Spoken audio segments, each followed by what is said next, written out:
literally cannot think of two things at one time. So when you try to do two things at the same time, what your brain's doing is it's thinking about one and then thinking about the other, and thinking about one and then thinking about the other, and it's bouncing back and forth. And so it makes it really difficult. Do you guys think you could focus and do one thing correctly if you're multitasking like that? No. So while I was typing in Matt Chat and sharing it onto YouTube and I was trying to say the announcements, my brain's going back and forth and it's not focusing. So I'm surprised I didn't mess up sharing it to YouTube too. Okay, so who has stars to turn in today? Any character building sheets? You guys did a ton over the weekend and had a bunch turned in yesterday, so I love that. Stella, how many do you have, my dear? You're muted. Let me unmute you. Okay. Oh. Okay, Stella, how many do you have? She has a total of 55. So from the reset, she has 55. Okay, awesome. Awesome. I'm not going to make you tell what all of them are. It's all chore tracks and book club. So very nice. Good job. Clap for Stella. That is awesome. And she was turning them in really, really regularly for a while, and she hasn't been on Matt Chat. So those are built up, but that's awesome. Good job, Stella.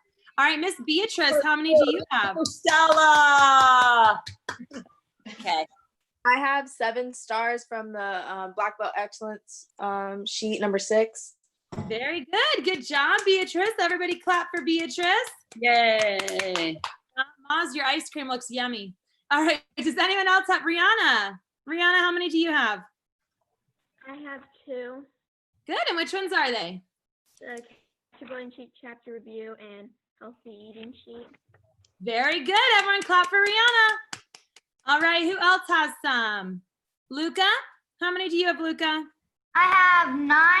I have 8. 1 for the book club and 7 for the character building sheet number 6. Good job, Luca. Very nice. I love it. I love it. And Miss Kathy, do you have some? I do, ma'am. I have 18. Nice. Whose are they? I have character building sheets 1 through 5, and 7, which is the 7-star one. I have character building companion sheet to number 1, book club, healthy eating, self-discipline, and karate homework. Very nice. Totals to 18. Sorry. Good job. 18 total. Good job. That's awesome. All right. Anyone else? Going once? Going twice? Okay. Oh, Danielle? I have 7 stars from the Black Belt Excellence sheet. No? Okay. Good, good, good, good. All right. Good job, Danielle. Everyone clap for Danielle. Good job. Okay. So I'm going to go ahead and share my screen. Tegan, I like your clapping with your towel. All right. I'm going to share my screen over here. Okay, guys. What is the name of the book that we are reading? Someone say it. I have screen share on, so I can't. 7 habits of highly effective people. Good job. The 7 habits of highly effective people. All right. What is habit number 1? Be proactive. Be proactive. Everybody say, be proactive. Be proactive. Good. And what does be proactive mean? Plan ahead. Yeah, it means to plan ahead, to be responsible for yourself, to take initiative, to do things without being asked. Okay, what's habit number 2? Begin with the end in mind. Good. Begin with the end in mind. What does that mean? Having a clear goal. Having a clear goal. Know what you want the outcome to be, what you want your end result to be. So everyone in here, raise your hand if you have the goal for black belt or beyond. So you know why you go to karate class. And it kind of gives you good reminders. I know Tegan had a day last week. And she always is super excited to go to karate class and loves it. And she had a day last week where she was tired and she was like, do I have to go to karate? And I was like, well, do you want to be a black belt? And she's like, yeah. And I was like, well, then you have to go to karate even on the days you don't feel like it, right? And so sometimes having that end in mind gives you good reminders of why you're doing what you're doing. Sometimes if your goal, like think about this, if my goal is to lose 5 pounds and I go to eat a piece of chocolate cake, if I don't have what I want my end result to be, then I would eat that chocolate cake and not care about it. But if I have that goal and I know that I want to be weigh 5 in a month, I'm not gonna do that. I'm not gonna eat the chocolate cake, right? So sometimes it'll help you to stop bad habits that are going to deter you from reaching your goals too. All right, what's habit number 3?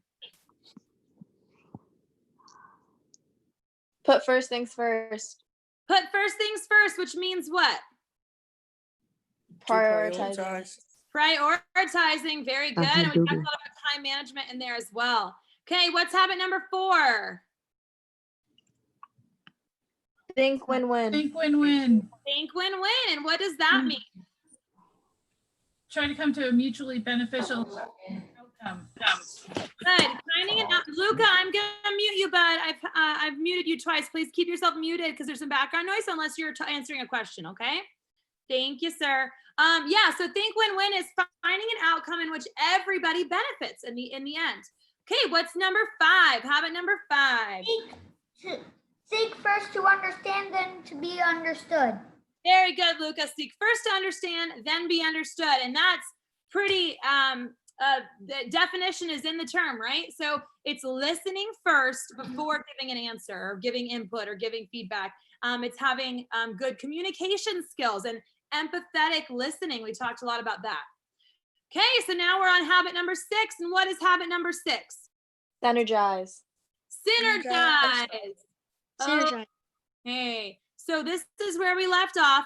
And I asked you guys to come up with some examples of synergy in nature. Who came up with one that wants to share? An example of synergy in nature. Miss Kathy? So I found one, and I also thought of some where there is no synergy. So the one that I came up with was the oxpecker who rides on rhinos as kind of protection. And the way that they benefit, or the way that the rhino benefits, is that the oxpecker picks off the parasites off of their backs. So that way it's beneficial to both of them. The counter, or one way that there isn't the synergy is Guam. You know how usually in ecosystem everything is balanced, and that there's a predator and there's a prey, and that way nothing gets too out of whack. Snakes were introduced to Guam accidentally, and there is no natural predator for snakes. So snakes are out of control in Guam, and they're killing off the wildlife in Guam because there is no synergy there. There is no natural predator there. And so that's an kind of an example where, you know, something got out of whack because there is no. Good job. Thank you, Miss Kathy. Okay, did anybody else? Raise your hand if you found one. Okay, Beatrice and Nicole, is there anybody else that found one? Keep your hand up high if you found one. Beatrice and Nicole. All right, Beatrice, what is yours? Mine was bees and pollination. Bees are a really big pollinator. They spread pollen everywhere, so that way plants can grow and regrow. Very good. Good. Okay, someone's unmuted and has some background noise. Please check and make sure you guys are muted. All right, and that's a good one. And Miss Nicole kind of brought that one up yesterday. Pollinators are so important, and a lot of times we're like, get these bees away. I don't want bees around here, but you can't, but you want the beautiful flowers, right? You can't have the bees, you can't have the flowers without the bees. They pollinate.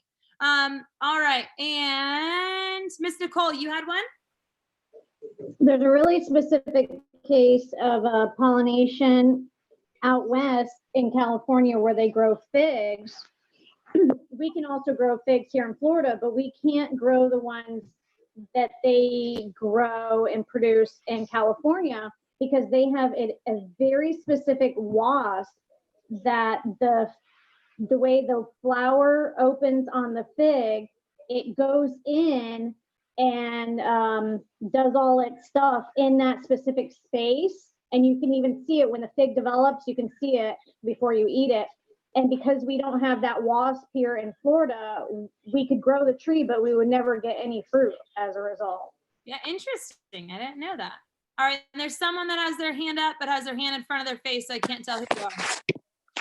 Hannah? Okay. Hannah, what is yours? Mothers and babies. Good, yeah, there's a lot of benefits from both of those, for the moms and for the babies. Good. All righty, I'm gonna go ahead and we're gonna go into, back into this. So let me see if I can go ahead and skip over this really quick. All right, somebody is unmuted. Please go ahead and check and mute yourself if you're unmuted. Oh, that's Danielle. Danielle, please mute yourself. Okay. All right, so this, going back into talking about synergy. Danielle, you're still unmuted. Okay, I muted you.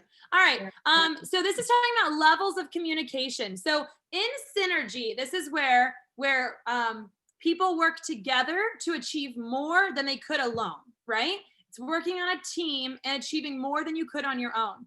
And like we said yesterday, sometimes teams work together and achieve less. But when you have synergy, that's when they achieve more. Okay, so it's very important to have, we talked about you have to have empathetic communication when you're on a team, right? You have to be able to respect each other's differences and understand each other and listen to each other. So this is talking about the levels of communication. So when the trust is low and the cooperation is low, people start to be very defensive. So people are looking at things with like a win-lose or a lose-win outcome and things like that. Now, as they start, the trust and the cooperation start to grow, you move over to the respectfulness and people start compromising. But when the trust in a team is really high and the cooperation is really high, that's when it becomes synergistic. And that's when people start thinking win-win and they're wanting to work together and help each other. So there are some differences between compromise and synergize. Okay, so compromising is where, you know, if two of us want to do something, I might give up a little bit, she might give up a little bit so that we can both have a good outcome, right? But synergizing is a little bit different. It's not giving up anything. So compromising means that 1 + 1 = 1.5. Okay, so me plus this person equals 1.5. So not necessarily a full 2. 1 + 1 normally equals 2. But if we're compromising, we're each giving up a little bit. So 1 + 1 = 1.5. Now, so this is where both, like I said, both of us give and take. Communication is honest and genuine. So we're communicating well and we're communicating openly, but we aren't being creative or synergistic and trying to come up with a different outcome. Now with synergy, 1 + 1 might equal 8 or 16 or even 1,600. So with synergy, instead of us both giving up a little bit so that we get one solution together, what we're going to do is we're going to start being open, creative, come up with different ideas that we could do together to create something even greater. Okay, I mentioned this. We have to be able to respect other people's differences, acknowledge strengths and weaknesses and things like that in order to synergize and to work well together.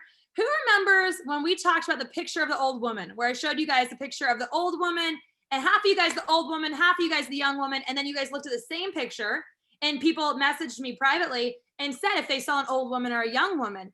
And we talked about this. This was a Harvard study. A Harvard professor did it in his classroom. And the people in the classroom were yelling at each other saying, "Are you kidding me? That's an old woman. Like, how do you not see that?" And then the other people were arguing that it was a young woman, right? So that's because they had different viewpoints, different perspectives. And in what people do naturally is we say, this is my viewpoint, this is what's right, and you're clearly wrong because you have a different viewpoint, right? I don't know how you don't see what I see. But instead, if we were going to synergize, if these guys, if that classroom was going to synergize, what they would have said is, good, you see it differently. Now help me see what you see, or show me what you see, explain to me what you see. And that's how you synergize. That's how you work on a team. If I want to do it this way and he wants to do it this way, and I could be like, no, we're going to do it this way because this is the right way to do it. Your way is wrong. Or I could say, well, I think we should do it differently, but let me explain to me why you want to do it that way. And if we both have that attitude of being open to other people's opinions and perspectives, then we are going to be able to create something really great. Okay. So the key to valuing differences is to realize that all people see the world not as it is, but as they are. Who can tell me what do you think that means? People see the world not as it is, but as they are. What do you guys think that means? Maz? I think it means basically that people like they don't just see them from the outside, but they can like know how kind they are, how mean they are from the inside. Yeah, okay, kind of. So if something like that picture, we don't all see that picture the same way. It gets filtered through your perspective, right? So if when you guys saw the pictures before differently, you were conditioned and you now had a different perspective. So you don't look at the picture and see it the same way as each other. You see it through your perspective. Just like when there's a rainy day. Who loves rainy days? Who does not like rainy days? Yeah, people are all over the place. Half of you raise your hand saying you like them. Half of you raise your hand saying you don't. And that's okay. There's nothing wrong with that. You have different perspectives. So when it starts raining, half of you guys are going to look outside and be like, yay, rainy day. And then the other half of you are going to be like, oh, rainy day, right? And that's fine. But you have different opinions, different perspectives. You guys see a rainy day from different perspectives. So you don't just see a rainy day, you see your perspective of the rainy day. Does that make sense? Okay. All right, so I'm going to read the story about the animal school. I thought this was pretty cool. Let me see if I can, yeah, I've got it tabbed. Okay. This is a pretty, a good story about respecting other people's differences and how you could synergize if you do that. All right. Where is it? Wait, I don't have it saved. So let's see.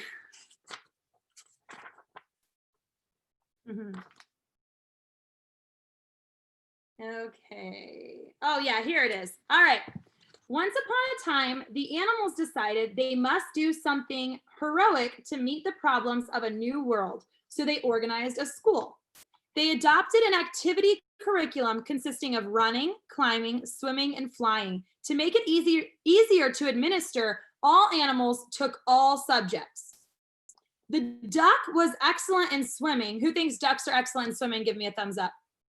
Yeah, the duck was excellent in swimming, better in fact than his instructor, and made excellent grades in flying, but he was very poor in running. Who's ever seen, raise your hand if you've seen a duck try to run. It's kind of funny because they just waddle and they go really slow, right? They're not made for running. All right, since he was slow in running, he had to stay after school and also drop swimming practice to practice. This was kept up until his webbed feet were badly worn and he was only average in swimming. But average was acceptable in school, so nobody worried about that except the duck. The rabbit started at the top of his class in running. Who thinks rabbits are good at running? Give me a thumbs up. Yeah, they're fast. All right. He was top of his class in running, but had a nervous breakdown because of so much makeup and swimming. The squirrel was excellent in climbing until he developed frustrations in the flying class where his teacher made him start from the ground up instead of from the treetop down. He also developed Charlie horses from overexertion, and he got a C in climbing and a D in running. The eagle was a problem child and had to be disciplined severely. In climbing class, he beat all the others to the top of the tree, but insisted on using his own way to get there. At the end of the year, an abnormal eel that could swim exceedingly well and also could run, climb, and fly a little had the highest average and was valedictorian.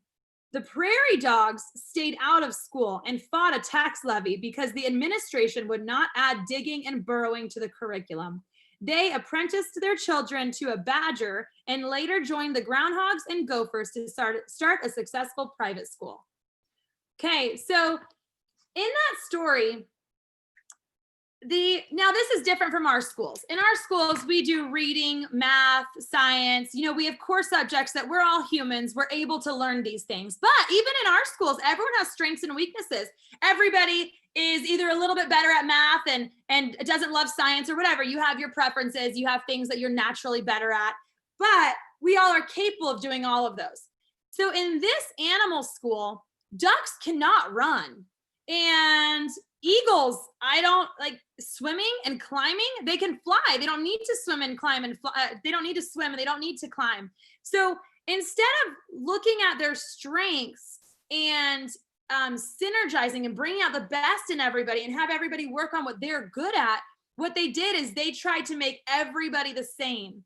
And it harmed some of them, like the duck. His feet were so torn and ripped that he wasn't able to swim anymore. So all of the students kind of did poorly because instead of synergizing, they were forced to, whoever the administrator was, decided everybody needs to do it my way, my opinion, through my perspective, instead of looking at everybody and being open to everybody's differences. Okay, let's go to the next slide. All right, so synergize. So when you see only two alternatives, yours and the wrong one. Okay, so that's what we were talking about before. If you're not looking at that perspective, that there are other options, right?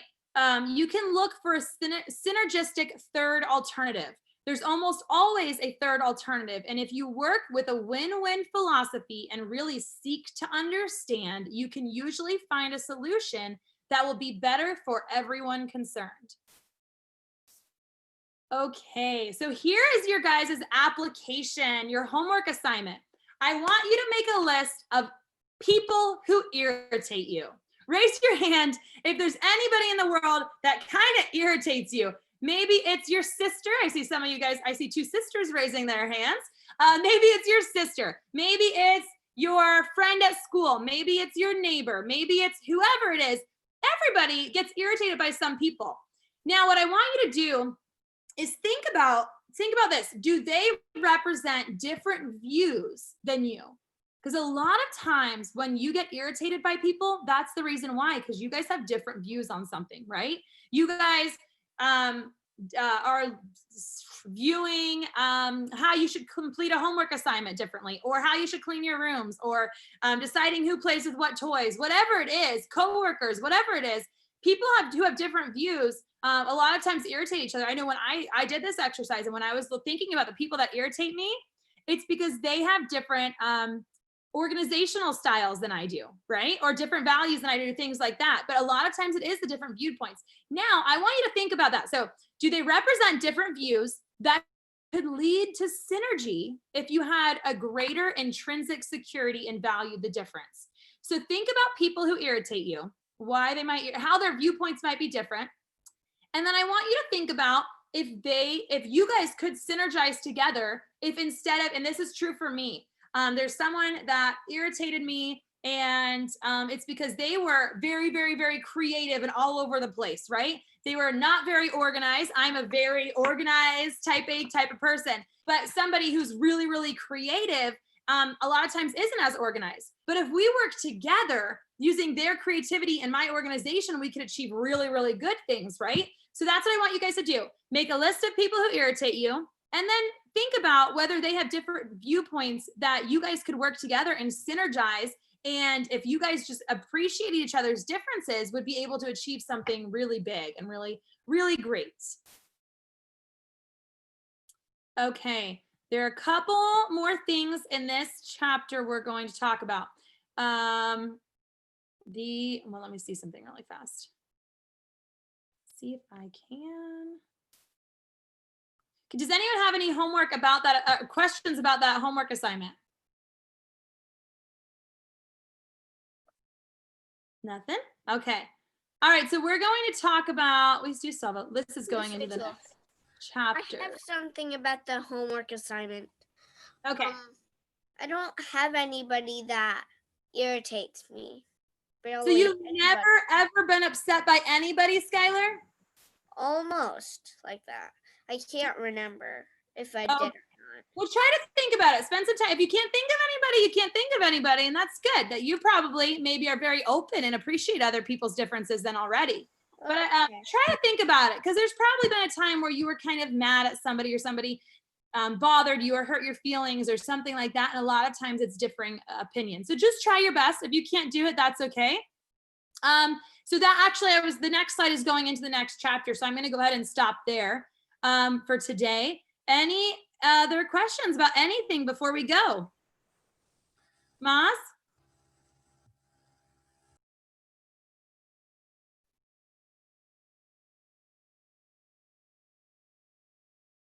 I can't hear you, Maz. Miss Kathy, did you have a question? Yes, ma'am. About the homework, does it have to be someone current or can it be like past examples of? No, I think a past example would be good too. Sometimes it's easier to look at it, retrospectively. Maybe doing both. Maybe look at somebody that irritated you in the past, and a lot of times you can see that a little bit more clearly, and then try to see if there's anyone who irritates you currently too. Okay, thank you. Yeah. Any other questions? Go ahead, Moss. My question was that about the homework when we write about someone, Mm-hmm. how do we have to give details about them? It's up to you. It's up to you. You might want to write some details so you can understand why they irritated you, but that's up to you. Okay. Hey, Hannah? Rachel, we might want to also, if they're not comfortable, they could say, in their mind, know who it is and say person A. Yeah, you don't have to say names or anything. It could be like their daughter or their mother, and their mother might get offended or something. So you could say, this person, I'll label them person A, irritates me, but this is maybe how I could look at it differently or something. Hannah? My question is, since we are babysitting and my dad's schedule for his job is changed, so we babysit more towards the night. I want to go into the studio and do a class, but I might have to stay there for the family, the club, and then the adult. Is that okay? Yes. Yeah. That's fine. You'll just go wash your hands in between each class and then just hang out. There is no like socializing in between classes, so you can sit in the chairs and wait until the next class starts. But yeah, Yes, ma'am. absolutely. I'm excited to see you back in class. All right. Well, I hope everybody has an amazing Tuesday, and I will see you guys soon. If you guys have any other questions, I'll hang out for 1 minute, okay? Bye, everybody.